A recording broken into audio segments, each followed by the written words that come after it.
하늘에서 내리는 비는 인간의 생존과 직결돼 있죠. 비가 내려서 땅을 적시면 땅에 심기어진 농작물이나 나무들은 잘 자라고 우리 사람들과 동물들은 충분한 수분과 양식을 공급받게 됩니다. 만약 오랜 기간 비가 오지 않아서 가뭄이 지속된다면 강과 우물물은 다 말라서 충분한 식수를 공급받을 수 없게 되고 농작물도 자랄 수 없게 되니 인간의 생은 핍절하게 됩니다. 그래서 하늘에서 내리는 비는 땅을 적셔서 식물을 자라게 할 뿐만 아니라 우리의 삶을 보호해주고 지켜줍니다. 더욱이 물이 부족했던 과거 이스라엘 경우를 살펴보면 이스라엘은 언제나 하늘에서 내려오는 비를 절실히 구했습니다. 다들 아시다시피 이스라엘은 우리나라와 달라서 봄, 여름, 가을, 겨울 사시사철 비가 내리는 나라는 아닙니다. 이스라엘은 건기와 우기가 명확하게 구분되어 있죠. 이스라엘에서 건기는 5월부터 시작해서 10월 초순까지입니다. 그리고 비가 오는 우기는 10월 중순부터 해를 지나 4월 말까지죠. 그러니 이스라엘에서 농사를 지을 수 있는 기간은 10월 중순부터 5월까지입니다. 이스라엘에서 농사를 지으려면 꼭 세 가지 종류의 비가 필요합니다. 첫 번째 비는 이른 비입니다. 이른 비는 10월 중순부터 11월까지 내려야 됩니다. 이른 비가 내려져야 그동안 비가 오지 않아서 메마르고 딱딱해진 땅이 부드러워집니다. 그 부드러워진 땅에 씨앗을 심을 수 있죠. 그러니 이른 비는 곡식을 파종할 때 꼭 필요한 비입니다. 두 번째로 이스라엘에서 농사를 지을 때 필요한 비는 늦은 비입니다. 늦은 비는 3월 중순부터 4월까지 내려져야 되는 비입니다. 가을에 파종한 곡식이 이제 봄이 되면 열매를 맺게 됩니다. 그 열매가 더 탐스러워지고 풍성하게 되는 비결은 늦은 비가 내려야 됩니다. 그러게 추수할 때 꼭 필요한 비가 바로 늦은 비이죠. 우리의 신앙도 그렇고요. 교회도 그렇고요. 하나님께서 이른 비와 늦은 비를 내려주셔야 됩니다. 우리의 메마른 심령의 땅 위에 이른 비를 내려주셔서 우리의 심령의 땅이 부드러워져 말씀의 씨앗, 믿음의 씨앗이 심겨질 수 있습니다. 그리고 그 씨앗이 잘 자라게 되어 열매를 맺을 때 그 열매가 하나님 앞에 온전히 올려드릴 수 있는 탐스럽고 풍성한 열매가 되게 하기 위해서는 하나님께서 늦은 비를 내려주셔야 됩니다. 그러게 이스라엘의 농사에 있어서도 그렇고 우리의 신앙에 있어서도 하나님께서 이른 비와 늦은 비를 내려주셔야 됩니다. 그런데 이른 비와 늦은 비만 필요한 것이 아닙니다. 세 번째 비가 꼭 내려져야 됩니다. 그것은 이른 비와 늦은 비 사이사이에 꼭 필요한 때에 맞는 비가 내려져야 됩니다. 이 비를 가리켜서 히브리어로는 르비빔이라고 하고 우리말로 번역하면 성경에는 단비라고 나옵니다. 이 단비는 오늘 우리 성도님께서 읽으신 에스겔서 34장 26절에 있는 때를 따라 소낙비를 내리되 복된 소낙비를 내리리라 할 때 이 때를 따라 돕는 소낙비, 복된 소낙비입니다. 엘리야 시대 때 수많은 북이스라엘 사람들이 아합과 이세벨 여왕의 꾀임에 넘어가서 바알을 섬기게 됐습니다. 그 일로 연유해서 이스라엘 땅에 3년 6개월 동안 비가 오지 않았죠. 엘리야는 850대 1로 이방 선지자들 갈멜산에서 영적 전투 후에 승리한 후에 그 갈멜산에서 오지 않았던 비를 내려달라고 하나님 앞에 간절히 기도합니다. 그때 하나님께서는 엘리야에게 큰 비의 소리를 듣게 하시고 또한 작은 구름의 형체 안에서 수없이 흐르는 그 비를 보게 하십니다. 그리고 나서 소낙비를 내려주죠. 그게 바로 단비입니다. 우리 성도님들의 심령 가운데 그리고 우리 자녀들 위에, 우리 가정 위에, 그리고 우리 교회와 우리 성도님들의 일터와 나라 위에 하나님께서 내려주시는 이른 비와 늦은 비와 또한 때에 맞는 때를 따라 돕는 성령의 단비가 내려지기를 간절히 기원합니다. 오늘 설교를 준비하면서 한번 생각해 봤습니다. 이 세상에 수많은 직업군들이 존재하는데 그 수많은 직업군들 중에 하늘에서 비를 오게 해달라고 하는 직업은 얼마나 될까요? 첫 번째로 떠올려졌던 직업은 농부들이었습니다. 한번 사진을 보시죠. 오늘은 설교 시간에 사진을 좀 보겠습니다. 밭이 타들어가고 있습니다. 밭이 타들어가면 농부의 마음도 타들어갑니다. 그러니 하나님 비를 내려주십시오라고 기도하겠죠. 농부가 아무리 새벽부터 늦은 저녁까지 열심히 땀 흘려 일한다 할지라도 하나님께서 비를 내려주지 아니하면 농사는 되지 않는 겁니다. 여러분, 농사만 그런가요? 우리가 살고 있는 이 세상도 마찬가지입니다. 이 세상은 우리가 땀 흘린 대로 결실을 얻는 세상이 아닙니다. 하나님께서 햇빛도 비춰주시고 바람도 불게 하시고 또한 비도 내려주셔야 우리가 노력한 땀의 결실을 얻을 수 있는 게 이 세상입니다. 그러니 노력한 대로 보상을 받을 수 있는 건 복이죠. 그게 바로 하나님께 주신 복입니다. 그래서 농부뿐만 아니라 우리도 하늘에서 비를 내려달라고 간구할 수밖에 없습니다. 두 번째로 떠올렸던 직업은 소방관입니다. 사진을 보시면 무서운 불길 앞에서 서 있는 저 소방관의 심정을 한번 상상해 보시죠. 굉장히 두렵고 떨릴 것입니다. 우연찮게 어느 소방관의 기도라는 기도문을 본 적이 있습니다. 그 긴 기도문이 참 감동이 되었는데요. 그 기도문 중에 짤막한 대목이 저에게 울림이 돼서 한번 가져와 봤습니다. 신이여, 열심히 훈련했고 잘 배웠지만 나는 단지 인간의 사슬의 한 부분입니다. 지옥 같은 불 속으로 전진할지라도 신이여, 나는 여전히 두렵고 비가 오기를 기도합니다. 이 소방관의 마음 아닐까요? 저 소방관이 저 무서운 불길을 끌어 작은 호스를 들고 가지만 그 호스로는 그 불을 잠재우기에는 너무 부족하다는 것을 알기 때문에 하나님, 하늘에서 비를 내려주십시오 라고 기도할 수밖에 없겠죠. 마지막 세 번째로 하늘에서 비를 내려달라고 하는 직업군은 다름 아닌 저희 목회자들입니다. 목회를 하면 할수록 하나님, 우리 성도님들 가정 가운데 성도님들의 심령 위에 성령의 단비를 내려주십시오. 우리 예배 가운데 하나님께서 은혜 자비의 비를 내려주십시오 라고 기도할 수밖에 없습니다.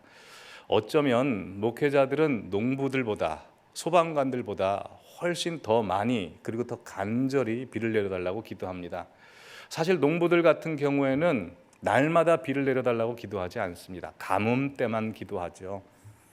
소방관들 역시 큰 불을 끌어갈 때만 기도할 것입니다. 그러나 목회자들은 매 예배 때마다 매일 순간 하나님께서 하늘문을 여시고 하늘에 비를 내려주십시오 라고 기도할 수밖에 없습니다. 이렇게 절실히 기도하는 것은 저뿐만 아니라 오늘 이곳에 계시는 우리 성도님들 중에도 간절히 기도하시는 분들이 계십니다. 우리가 왜 절실히 하나님께서 비를 내려주십시오 라고 기도할 수밖에 없을까요? 여러분, 하나님께서 우리의 심령 가운데, 가정 위에, 일터 위에, 그리고 우리 교회 가운데 비를 내려주지 않으면 어떻게 되는 줄 아십니까? 지금부터 어떻게 되는지 한번 사진을 보시겠습니다. 비가 내리지 않는 땅은 이렇게 됩니다. 우리 성도님들 눈에 가장 먼저 띄시는 게 어떤 장면이십니까? 제 눈에는 갈라짐입니다. 하나님께서 비를 내려주지 아니하면 우리 심령과 교회가 이렇게 갈라집니다. 첫 번째로 우리 심령이 갈라집니다. 하나님께서 우리에게 믿음을 주시고 약속을 주시고 확신도 주셨는데 은혜의 비가 계속 내려지지 않으면 우리 마음이 두 쪽, 세 쪽으로 갈라집니다. 하나님 약속이 분명한데 갈라져서 내 뜻이 아닌 세상의 뜻, 내 욕망의 뜻으로 나눠져서 우물쭈물해집니다. 문제도 허락하셔서 그 문제를 딛고 일어서라고 하는데 문제 앞에서 벌벌 떨게 됩니다. 왜 그럴까요? 마음이 갈라져서 그렇습니다. 엘리야 시대 때 엘리야가 수많은 백성들에게 이렇게 얘기했습니다. 열왕기상 18장 21절에 보면 너희가 어느 때까지 둘 사이에서 머뭇머뭇거리겠느냐. 바알이 하나님이면 바알을 찾고 여호와께서 하나님이시면 하나님을 찾으라 라고 할 때 백성들은 한마디도 대답지 아니합니다. 왜 그랬을까요? 마음이 갈라져 있기 때문에 그렇습니다. 아는 건 아는데 마음이 갈라져 있어서 할 수가 없는 것이죠.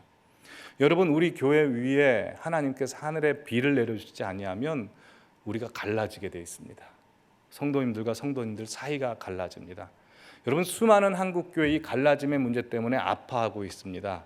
왜 이런 일이 벌어질까요? 하늘문이 닫혀서 비가 오지 않기 때문에 갈라집니다. 여러분, 세상의 수많은 교회들이 수많은 문제들을 앓고 있습니다. 그 문제의 원인을 살펴보면 겉으로 보기에는 여러 원인들을 살펴볼 수 있죠. 근데요, 근본적인 원인, 핵심적인 원인 아주 간단하고 단순합니다. 딱 한 가지입니다. 은혜 받지 못했기 때문입니다. 은혜가 채워져 있지 못했기 때문입니다. 우리가 은혜가 가득 채워져 있으면 태산 같은 문제라도 평지처럼 넘어갈 수 있습니다. 근데 은혜가 바닥이 나면 앞에 조그만 문제라도 큰 문제가 됩니다. 왜 은혜가 사라지면 우리 인생에 그렇게 문제가 발생하는 걸까요? 조금 더 살펴보죠. 비가 내리지 않으면 비가 오지 않은 땅에서 자라는 식물은 이렇게 됩니다. 사막에서 자라는 식물입니다. 공통점이 있습니다. 잎사귀가 죄다 뾰족합니다. 날카롭습니다.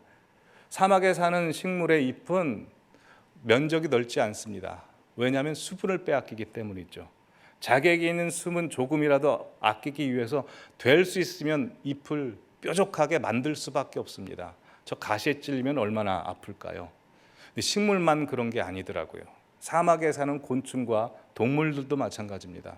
보시면 다 맹독을 가지고 있습니다. 전갈, 독거미, 독뱀. 이 사막에 삽니다. 영적인 원리도 똑같습니다. 비가 오지 않는 땅, 메마른 은혜가 없는 땅에서 우리가 신앙생활을 하게 되면 우리도 우리의 심령이 날카로워집니다. 그리고 우리 입에서 맹독이 나옵니다. 우리가 그러고 싶어서 그런 게 아니고요. 우리가 잘못돼서 그런 게 아니라 은혜 받지 못하면 그렇게 자연적으로 나올 수밖에 없습니다. 또 사막에 사는 나무들을 한번 보여주시죠. 보면 키가 크질 않습니다. 그리고 열매가 없죠. 그리고 색깔을 보십시오. 거의 사막 색깔 비슷하게 갑니다. 생기가 사라집니다. 우리도 마찬가지입니다. 우리가 은혜를 받지 못하면 생명은 붙어 있을 수 있지만 성장이 멈춥니다. 그리고 열매가 없죠. 그리고 교회 생활과 신앙 생활이 재미가 없습니다. 다툼과 갈등과 허무함만이 남게 됩니다. 그래서 성경에 보시면 우리에게 있어서 가장 큰 재앙은 하늘에서 비가 내리지 않는 것, 가뭄이라고 했습니다. 신명기 28장 23절 24절입니다.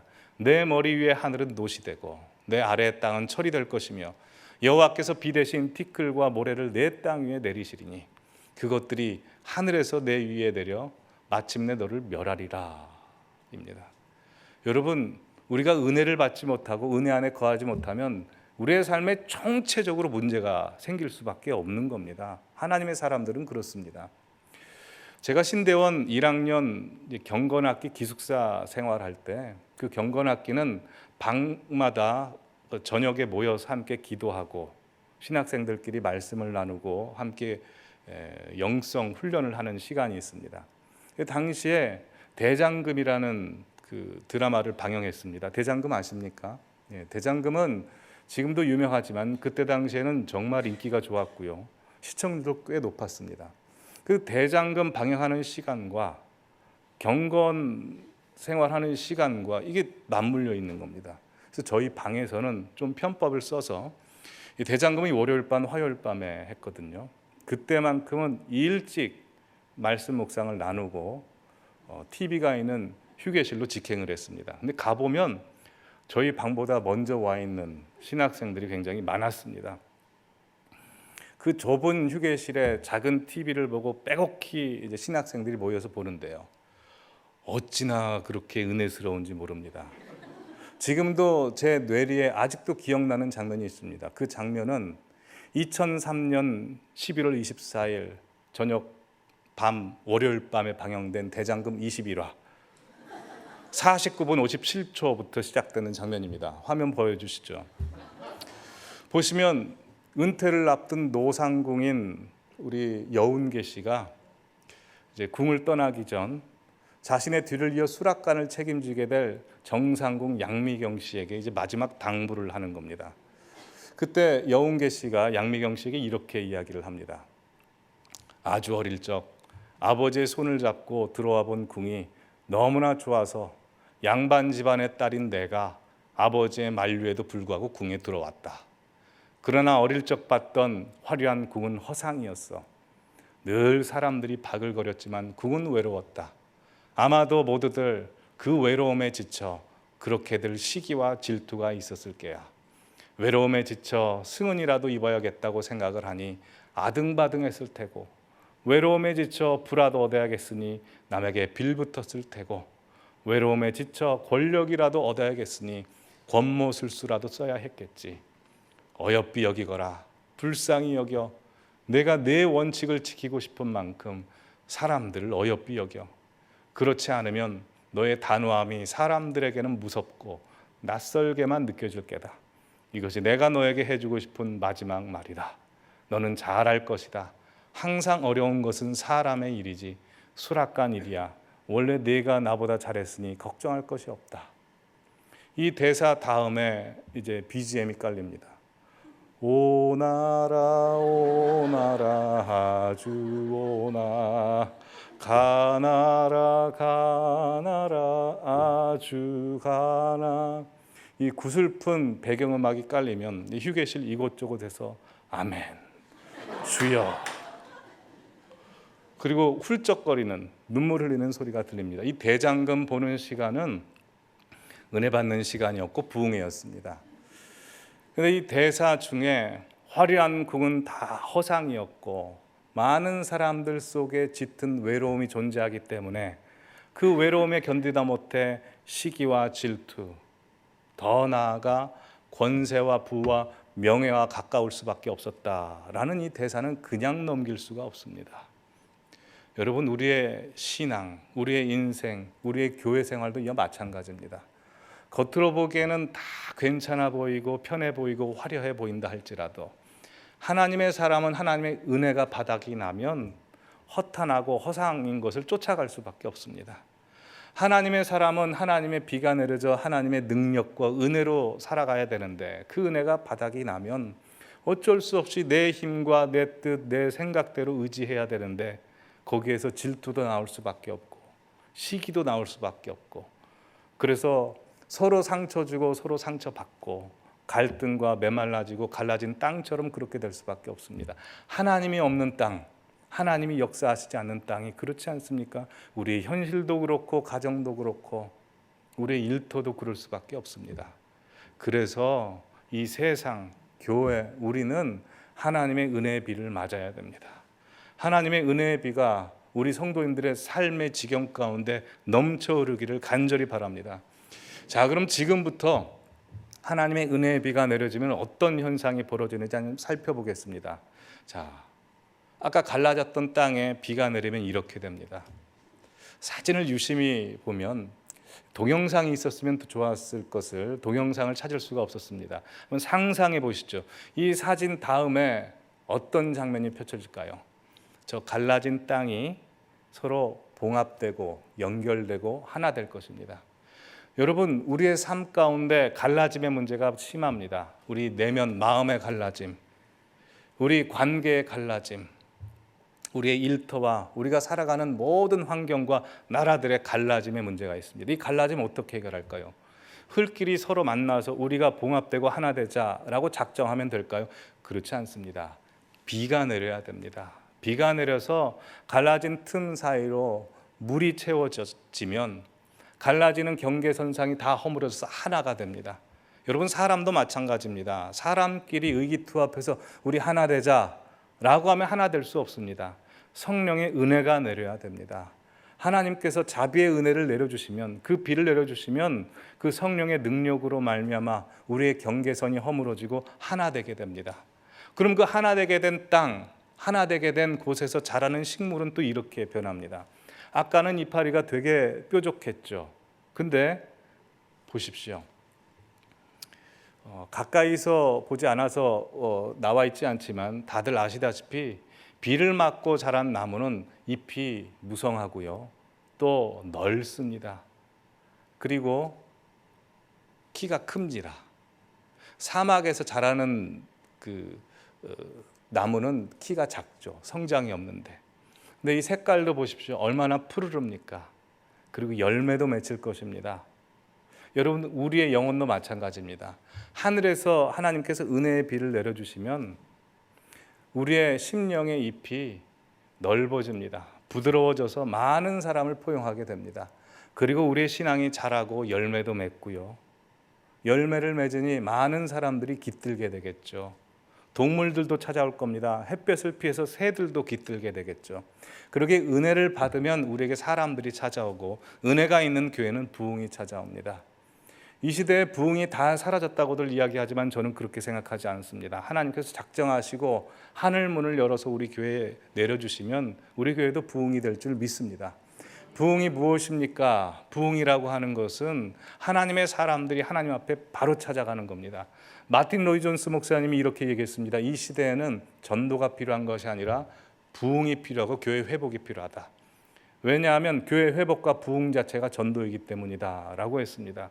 그 역사가 우리 성도님들의 삶 가운데, 자녀들 가운데 우리 교회에 임할 줄 믿습니다.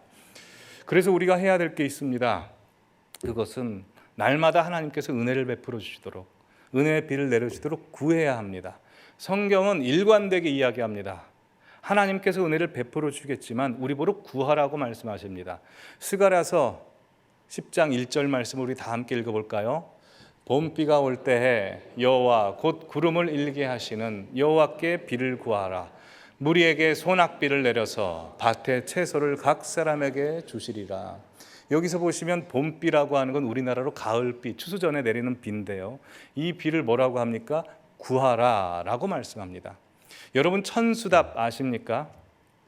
천수답이라고 하는 것은 저수지나 물을 펌프로 올려서 관계시설을 가지고 농사를 짓는 그 논이나 밭을 일컬어서 말하는 게 아니고 오로지 하늘에서 내리는 빗물에 의지해서 농사를 짓는 밭이나 논을 가리켜서 천수답이라고 합니다. 우리 성도님들은 천수답과 같습니다. 누구의 도움에 의해서 살아가는 게 아니고요, 옆에서 오는 도움에 의해 살아가는 게 아니라 위에서부터 하나님께서 내려주시는 은혜의 비로 살아갈 수밖에 없는 존재들입니다.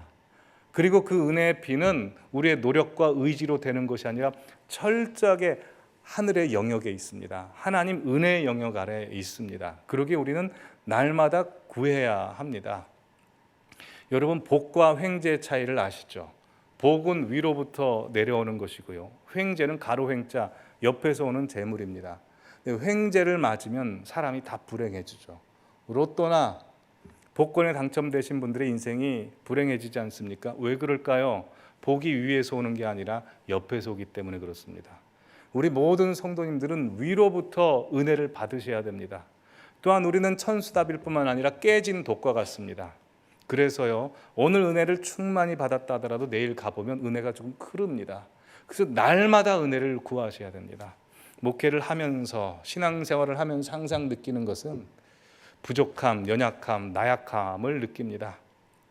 참 부족합니다.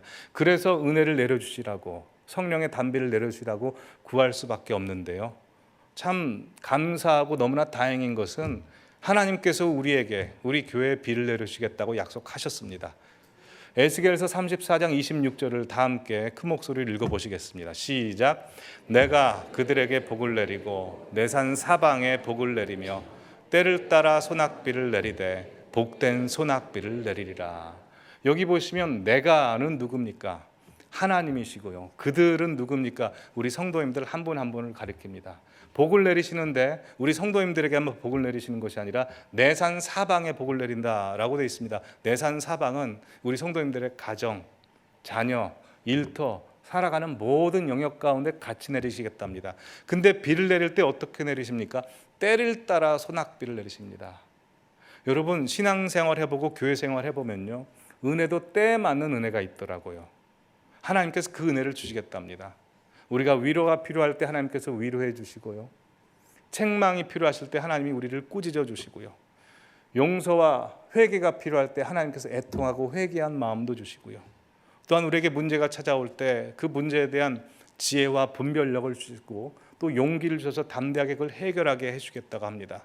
그 은혜가 이미 우리 성도님들에게 있고 앞으로도 계속 내려줄 줄 믿습니다. 확신 가운데 거하시길 바랍니다.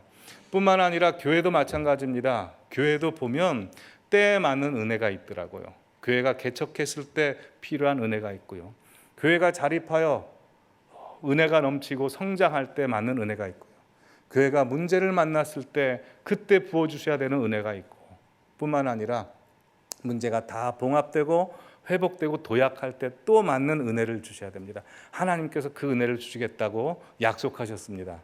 뿐만 아니라 우리 성도님들의 인생의 단계마다 맞는 은혜가 필요합니다. 청소년 시절에 맞는 은혜가 있고요. 대학생 시절, 그리고 성인기 시절, 자녀를 낳고 부모에게 맞는 은혜, 그리고 은퇴를 하시고 나서 여생을 보내셔야 될 때 많은 은혜가 필요합니다. 또한 부모로서 자녀를 기를 때마다 또 맞는 은혜가 있습니다. 아이가 영아기 때, 유아기 때, 또한 아이가 잘 자라서 이제 수능을 앞두고 있을 때 필요한 은혜가 필요하고요. 우리 아이가 이제 직장을 선택하고 가정을 꾸릴 때도 필요한 은혜가 있습니다. 그 은혜를 하나님께서 우리 성도님들 가정 가운데 내려주실 것입니다. 그 은혜의 비가 항상 우리 성도님들 가운데 있으면 어떤 일이 벌어질까요? 27절입니다. 같이 읽어보겠습니다. 그리한즉 밭의 나무가 열매를 맺으며 땅이 그 소산을 내리니 그들이 그 땅에서 평안할지라. 아멘. 너무나 중요한 은혜입니다. 평안이 찾아온답니다. 우리 성도님들 너무나 잘 아시지 않습니까? 다툼이 있고 분열과 갈등과 싸움이 있는 교회 다니는 것, 다툼과 갈등이 있는 집안에서 사는 것, 그것보다 괴로운 것 없습니다. 하나님께서 우리에게 은혜의 비를 내려주시면 우리가 항상 평안 가운데 거하신다는 겁니다. 그 은혜를 실제로 하나님께서 우리 교회 가운데 계속 내려주고 계십니다. 매 예배 때마다 내려주시고요, 찬양과 우리 성도님들의 기도 통해서 내려주시기도 합니다. 그러기에 우리 성도님들께서 하셔야 될 게 있습니다. 그것은 첫 번째로 은혜가 내려지는 이 예배당으로 오셔서 예배를 드리셔야 된다는 겁니다. 매 주일마다 주일 예배 참석하시고요, 금요 예배, 수요 예배, 있는 예배 날마다 참석하십시오. 그 은혜가 정말 하나님께서 부어주고 계십니다. 우리 교회 수요 예배, 금요 예배 정말 은혜스럽습니다. 어떤 목사님들이 인도를 해도 하나님께서 은혜를 베풀어 주시고요, 또 우리 목회자들도 하나님께서 역사하시는데 혹시 너무 부족하고 흠이 되고 걸림돌이 되지 않기 위해서 철저히 준비하고 최선을 다하고 있습니다. 그러니 예배 참석하셔서 하나님께서 주시고 싶어 하시는 그 은혜를 다 받아가시기를 바랍니다. 두 번째로 예배당 오실 때는 우산 쓰고 오시면 안 됩니다. 하나님께서 어마어마한 비를 내려주시는데 우산 쓰고 있으면 그 은혜 못 받습니다. 첫 번째, 딴 생각이라는 우산 쓰지 마십시오. 두 번째로 불평과 원망이라는 우산이 있으면 던져버리시기 바랍니다. 세 번째로 교만이라는 우산 쓰시면 안 됩니다. 여러분, 비가 아무리 땅에 내려도 내 땅이 아스팔트면 비가 스며들지 못합니다. 하나님께서 그래서 때로는 아스팔트 같은 완고한 내 마음을 지진으로 찢어버리실 때가 있습니다. 우리를 살리시기 위해서 그렇습니다. 그러기 전에 이미 우리에게 부드러워져 있는 땅들을 계속 은혜의 비를 맞음으로 말미암아 부드럽게 만지시기 바랍니다. 세 번째로, 여러분, 홍수가 나면 어디부터 물에 잠길까요? 높은 고지대부터 잠길까요? 저지대부터 잠길까요? 저지대부터 잠깁니다. 여러분, 이 자리에 우리가 똑같이 예배를 드리고 신앙생활하고 있지만요, 하나님께서 먼저 은혜를 베푸시는 사람이 있습니다. 그리고 나중에 은혜를 베푸시는 사람이 있는데요, 먼저 은혜를 베푸시는 사람은 마음이 낮은 사람, 겸손한 사람, 가난하신 분, 이분들에게 하나님께서 먼저 편애하셔서 은혜를 주십니다. 같이 은혜를 받지만, 같이 예배를 드리지만 그 은혜의 깊이가 다릅니다. 에스겔서 47장에 보면 성전에서 물이 흘러나와서 우리의 발을 잠기고 무릎을 잠기고 허리를 잠기고 가슴을 잠기고 우리 온몸을 덮는 환상이 나오죠. 근데 그 환상을 통해서 우리가 깨달아야 되는 것이 있습니다. 우리가 똑같이 신앙생활하고 똑같이 예배드리지만요, 한 인생이 경험하는 하나님이 주시는 은혜의 깊이는 다 다를 수 있다는 겁니다. 어떤 성도님들은 발목까지만 차는 은혜를 받고 살고요, 어떤 분들은 무릎, 허리, 가슴까지 오시는 분들이 있습니다. 우리 성도님들은 어느 깊이까지 은혜를 경험해 보셨습니까? 발목까지 차는 은혜는 어떤 은혜일까요? 여러분, 우리나라 말에 발을 담갔다라는 표현이 있죠. 이 표현은 무슨 일을 시작했다는 겁니다.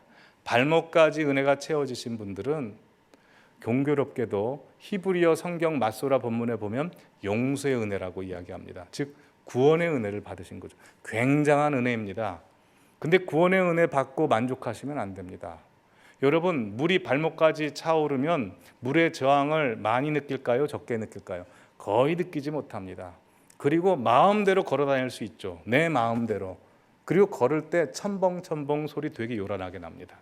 구원의 은혜만 받으신 분들은 자기 마음대로 인생을 살고 하나님의 눈에 볼 때는 너무 요란스럽게 신앙생활할 수 있습니다. 그러니 은혜를 더 사모하십시오. 무릎까지 사모하십시오. 여러분, 무릎까지 물이 차면 어떻게 될까요? 저항을 느낍니다. 물이.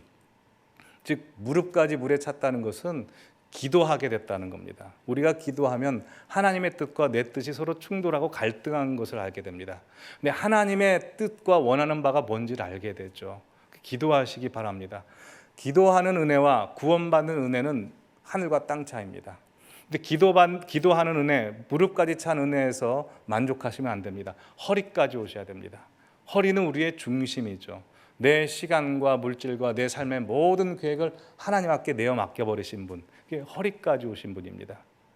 또 더 간구해야 됩니다. 가슴까지 오신 분들이 계십니다.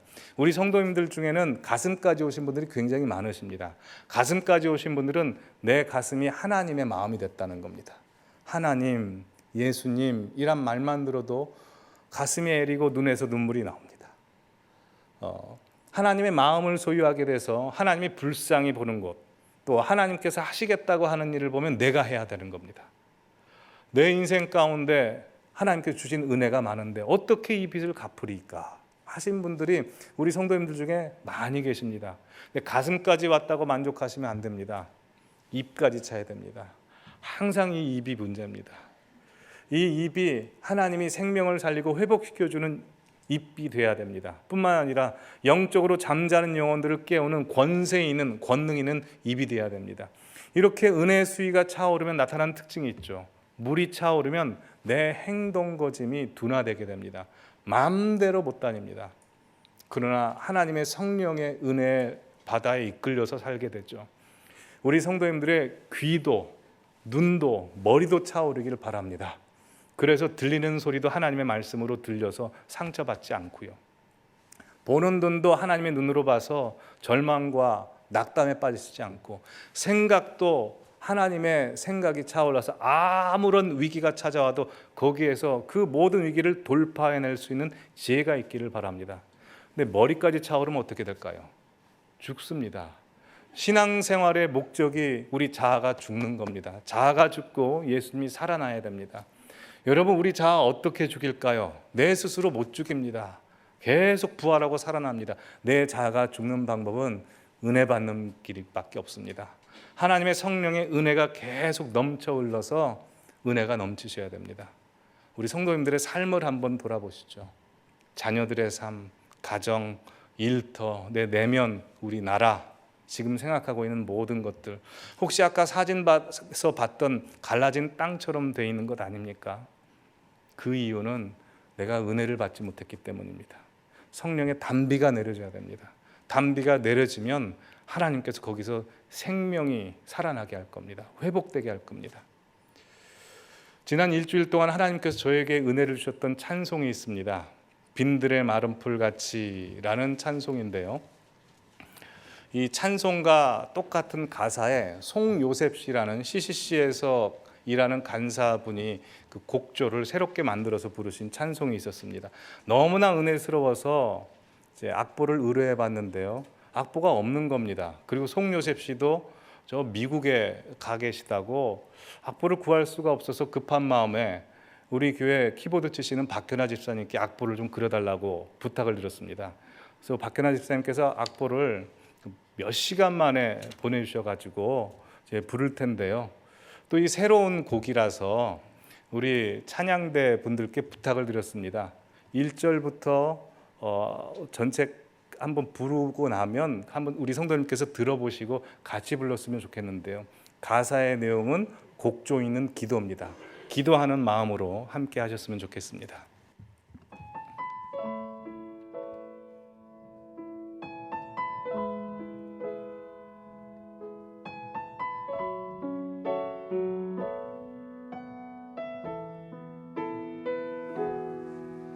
빈들의 마른 풀같이 시드는 나의 영혼, 주님이 약속한 성령 간절히 기다리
내가 그들에게 복을 내리고 내 산 사방에 복을 내리며 때를 따라 소낙비를 내리되 복된 소낙비를 내리리라.